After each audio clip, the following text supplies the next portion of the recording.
ये बात आप जरूर स्वीकार करें कि सोते समय आपको बहुत सावधान रहना है।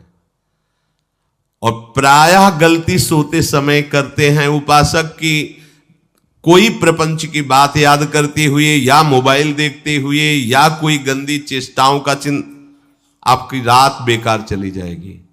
अगर गंदी चेष्टा हो गई तो सुबह भी बेकार हो जाएगी, दिन भी बेकार हो जाएगा, निरुत्साहित हो जाओगे।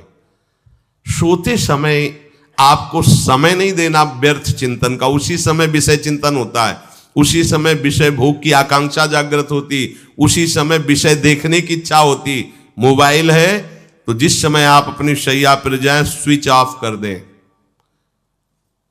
उसमें मैसेज घंटी आने का कोई भी रास्ता मत रखें। मान लीजिए आप उपासक हैं भगवत प्राप्ति के, 30-35 वर्ष ये नहीं था तो सब मर नहीं गए थे। और बोले इमरजेंसी, जब इसकी 30-35 वर्ष से पहले इसकी कोई रचना नहीं थी, मुझे लगता है, क्योंकि 30-35 वर्ष में ही इसका विस्तार देखा है। नहीं तो कभी किसी के पास मोबाइल नहीं। कोई बड़े अधिकारी तो इतना बड़ा वो, इतना बड़ा वाला वो ऐसे रखते थे। नहीं तो मोबाइल तो हमें लगता है 30-35 वर्ष। तो फिर इमरजेंसी कैसे चलती थी? कैसे चलती थी इमरजेंसी?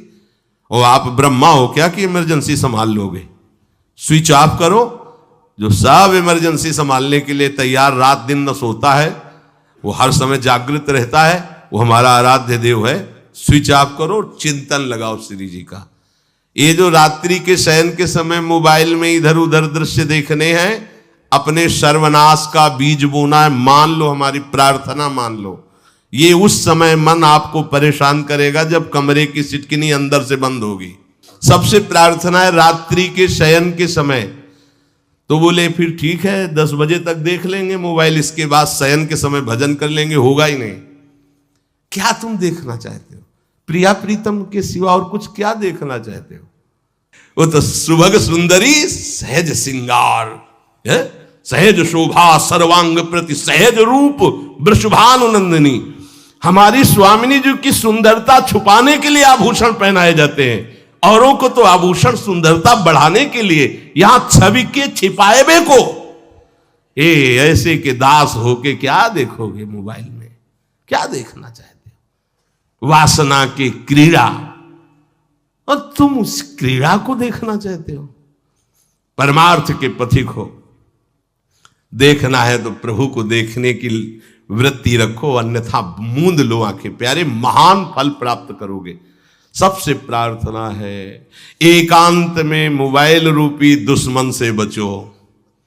क्योंकि जब आप गंदी बात कहीं देखोगे तो आपके अंदर वैसे ही चिंतन बनेगा, वो ऐसे ही लगेगा मैं भी ऐसा करूं, मैं भी ऐसा भोगूं, मैं भी ऐसा देखूं। मान लीजिए आप, जब हमारे शास्त्र कहते हैं कि पशु पक्षियों के मैथुन को भी नहीं देखना है, अगर ऐसा एक बार दृष्टि पड़े तो मानसिक प्रणाम करके दोबारा दृष्टि न देना। और आप मोबाइल में ऐसी चेष्टाएं देखोगे, कैसे आप भगवत भजन करोगे? कैसे भगवत प्राप्ति का उद्देश्य रख पाओगे? ये कलयुग की बहुत महीन चाल है कि उसके बिना काम नहीं चलेगा और हम तुम्हें काम से युक्त कर देंगे।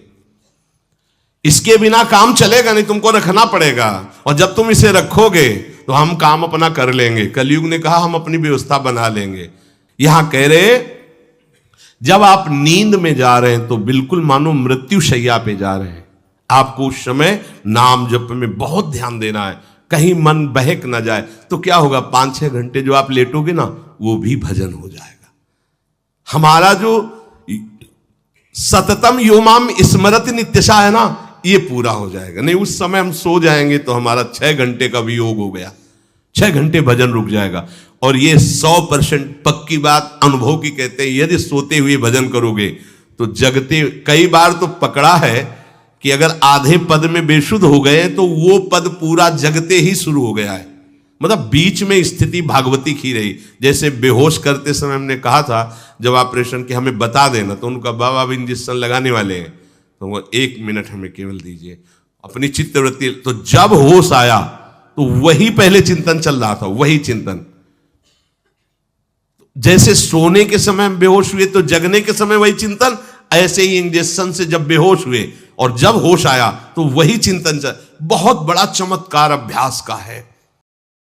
ये बात आप जरूर स्वीकार करें कि सोते समय आपको बहुत सावधान रहना है।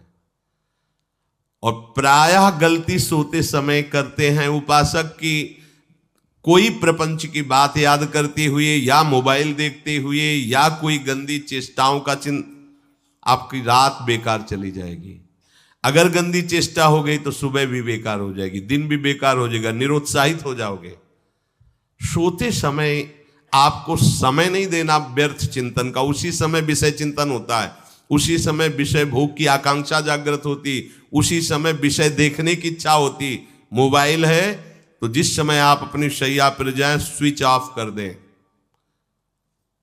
उसमें मैसेज घंटी आने का कोई भी रास्ता मत रखें। मान लीजिए आप उपासक हैं भगवत प्राप्ति के, 30-35 वर्ष ये नहीं था तो सब मर नहीं गए थे। और बोले इमरजेंसी, जब इसकी 30-35 वर्ष से पहले इसकी कोई रचना नहीं थी, मुझे लगता है, क्योंकि 30-35 वर्ष में ही इसका विस्तार देखा है। नहीं तो कभी किसी के पास मोबाइल नहीं। कोई बड़े अधिकारी तो इतना बड़ा वो, इतना बड़ा वाला वो ऐसे रखते थे नहीं तो मोबाइल तो हमें लगता है 30-35 वर्ष। तो फिर इमरजेंसी कैसे चलती थी, कैसे चलती थी इमरजेंसी? और आप ब्रह्मा हो क्या कि इमरजेंसी संभाल लोगे? स्विच ऑफ करो। जो सब इमरजेंसी संभालने के लिए तैयार रात दिन न सोता है, वो हर समय जागृत रहता है, वो हमारा आराध्य देव है। स्विच ऑफ करो, चिंतन लगाओ श्री जी का। ये जो रात्रि के शयन के समय मोबाइल में इधर उधर दृश्य देखने हैं, अपने सर्वनाश का बीज बोना है। मान लो, हमारी प्रार्थना मान लो, ये उस समय मन आपको परेशान करेगा जब कमरे की सिटकिनी अंदर से बंद होगी। सबसे प्रार्थना है रात्रि के शयन के समय। तो बोले फिर ठीक है 10 बजे तक देख लेंगे मोबाइल, इसके बाद शयन के समय भजन कर लेंगे। होगा ही नहीं। क्या तुम देखना चाहते हो? प्रिया प्रीतम के सिवा और कुछ क्या देखना चाहते हो? वो तो सुभग सुंदरी सहज सिंगार, सहज शोभा सर्वांग प्रति सहज रूप वृषभानुनंदिनी। हमारी स्वामिनी जी की सुंदरता छुपाने के लिए आभूषण पहनाए जाते हैं, औरों को तो आभूषण सुंदरता बढ़ाने के लिए। यहां छवि के छिपाए बे को ऐसे के दास होके क्या देखोगे मोबाइल में? क्या देखना चाहते हो? वासना की क्रीड़ा, और तुम उस क्रीड़ा को देखना चाहते हो? परमार्थ के पथिक हो। देखना है तो प्रभु को देखने की वृत्ति रखो, अन्यथा मूंद लो आंखें। प्यारे, महान फल प्राप्त करोगे। सबसे प्रार्थना है एकांत में मोबाइल रूपी दुश्मन से बचो। क्योंकि जब आप गंदी बात कहीं देखोगे तो आपके अंदर वैसे ही चिंतन बनेगा, वो ऐसे ही लगेगा मैं भी ऐसा करूं, मैं भी ऐसा भोगूं, मैं भी ऐसा देखूं। मान लीजिए आप, जब हमारे शास्त्र कहते हैं कि पशु पक्षियों के मैथुन को भी नहीं देखना है, अगर ऐसा एक बार दृष्टि पड़े तो मानसिक प्रणाम करके दोबारा दृष्टि न देना। और आप मोबाइल में ऐसी चेष्टाएं देखोगे, कैसे आप भगवत भजन करोगे? कैसे भगवत प्राप्ति का उद्देश्य रख पाओगे? ये कलयुग की बहुत महीन चाल है कि उसके बिना काम नहीं चलेगा और हम तुम्हें काम से युक्त कर